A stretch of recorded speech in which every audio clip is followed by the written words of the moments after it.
What's up guys, Meredith with ExtremeTerrain.com, and today we are checking out the PowerStop Z36 Extreme Truck and Tow 6-lug brake rotor and pad kit for the rear, fitting all 2010 through 2024 Toyota 4Runners.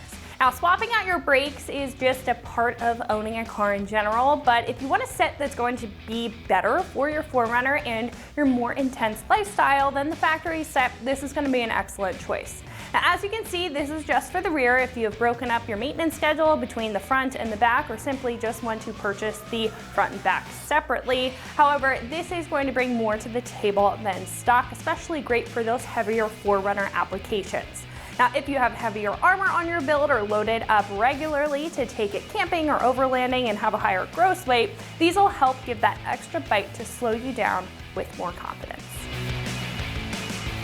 This kit has a lot of good qualities that will elevate your braking performance, including noise-free stopping, so there's little to no annoyance when you're driving, and less brake dust than stock, so you can keep your wheels cleaner, which is an added bonus to cut down on wheel maintenance. Now, the rotors are going to be ventilated and will have those drilled details there, which are going to keep them cooler even when they're being worked really hard. If you're going through a hilly area with all of that extra gear or extra armor and a higher gross weight, this is going to still keep them running efficiently.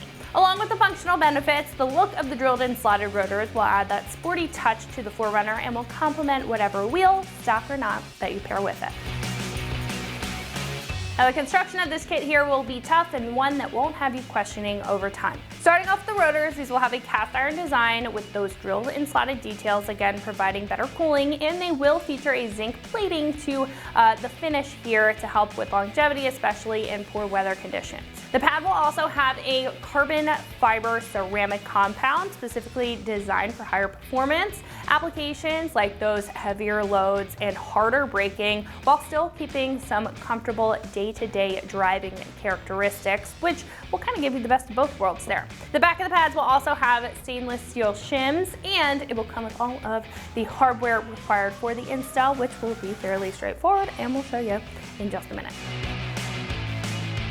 Now, for just the rear, this will come in at about $300, which is actually pretty affordable in price point for just the rear. But if you do want to get both, you will be looking at about double that price point.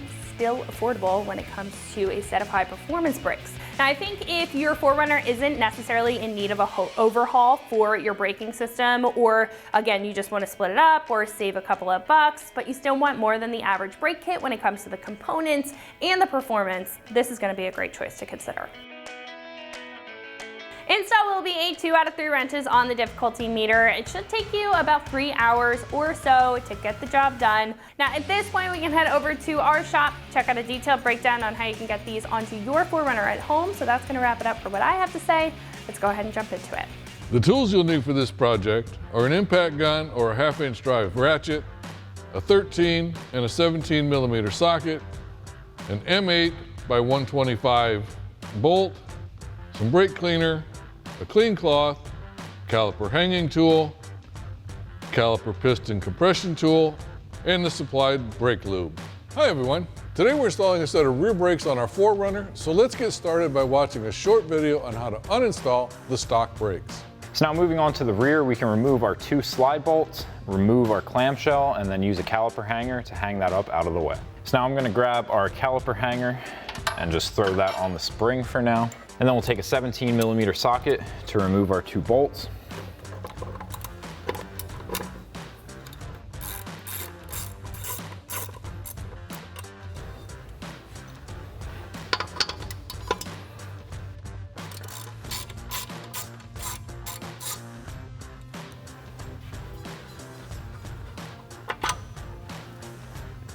And then with our 2 bolts removed, we can wiggle our clamshell off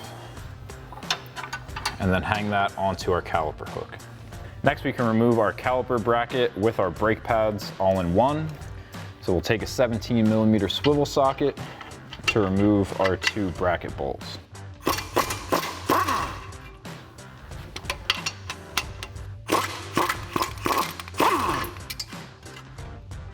Next, we can remove our rotor.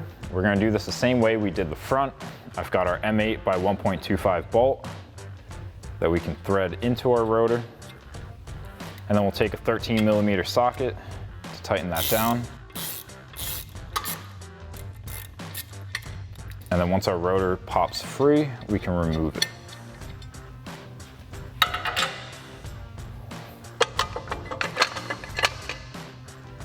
All right, now we're ready to start putting everything back on. So before we do that, one thing you want to do is check all your springs and your parts in here for the parking brake. Make sure that there's nothing broken. You got plenty of pad left on the shoes. And then once you check that out and it's all good, then we can go ahead and start cleaning our new rotor. What I like to do is put it on backwards for right now just to hold it in place. And then use your brake clean and a clean cloth.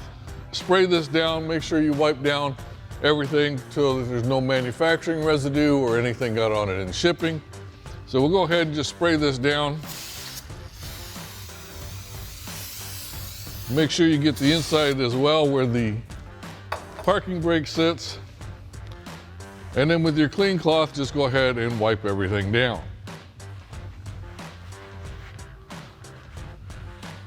Now, once you've got this side clean, we can go ahead and flip it over and install it. So we'll go ahead and slide our rotor back on, and we'll clean this side as well.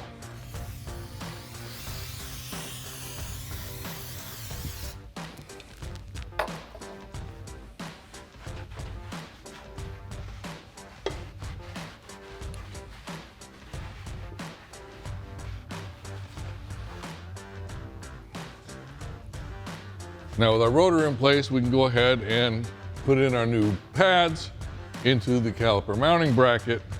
And to do that, what you're gonna do is just pop out the old chute pads like so.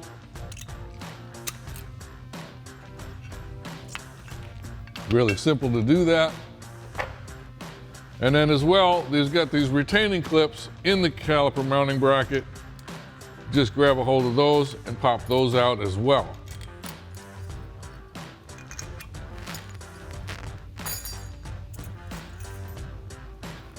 And we'll replace them with the new ones supplied in the kit. Now when you put these in, you want to make sure that this little tab right here on the end is facing the outside of the caliper mounting bracket.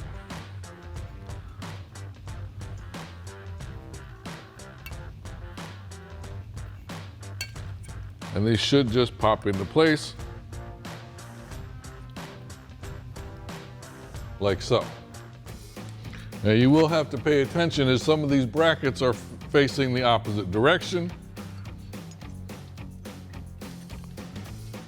So you want to make sure that they're oriented correctly when you go to put them in.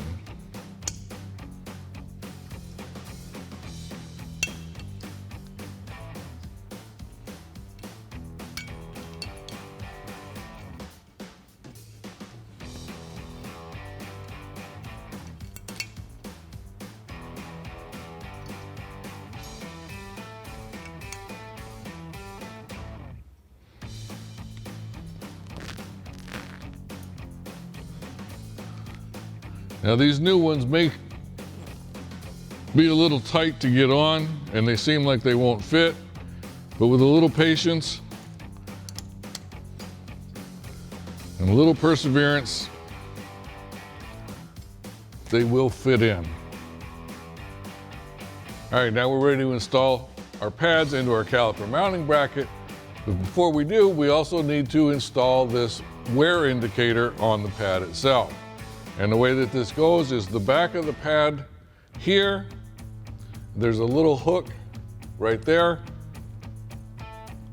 And it's gonna look maybe a little backwards because this big part here is gonna be facing out, but there is the wear indicator, the small end right there.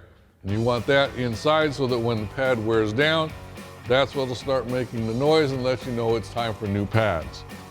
Now we can go ahead and insert our pad into the bracket. And it's usually best to start off at an angle like so, and then you just have to work it in, especially with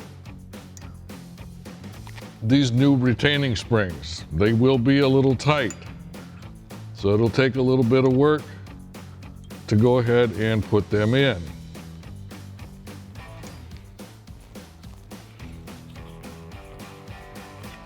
Now once you get them in, go ahead and slide them in a little bit just to make sure that they're secure. And now you can do the same thing with the pad on the other side, and then we'll slide it over the rotor and secure it with the original hardware. Now with our pads in our mounting bracket, we can go ahead and get this mounted up. But before we do that, it's always a good idea to use some of the supplied lubricant in the kit to spread that on the back side of the pads here. That'll help them move a little smoother and also be a little quieter. Now, because we're not making this a permanent addition to our truck, we're not actually going to apply the lubricant. So now we can go ahead and place our mounting bracket over our rotor and secure it using the original hardware.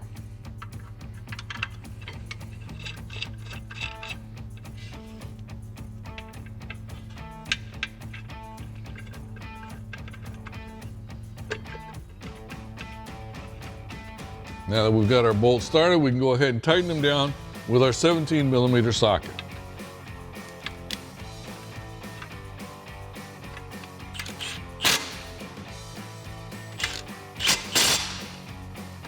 Now before we can put our caliper back over our pads, just like the front, we are going to have to compress that piston inside the caliper. And for that, you're going to need a tool like this. And the way this works is this flat plate right here is going to go on the outside of the caliper, and the little disc is going to go on the piston itself. And then we're just going to squeeze the handle, put it inside the caliper like this, and then just squeeze the handle up against the piston until it completely seats back inside the caliper. And once it completely seats, go ahead and push on the release lever on the tool and go ahead and slide it out. Now this should slide right over both pads and the rotor as we put it into place. All right, now we can go ahead and put a little lube on our guide pins as well and reinsert them.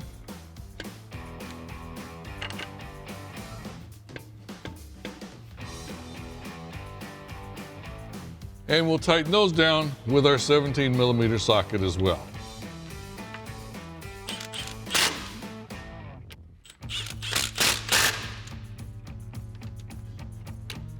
And once you've got that done, you can go ahead and repeat this whole process for the other side. And also make sure you torque everything down to manufactured recommended specs.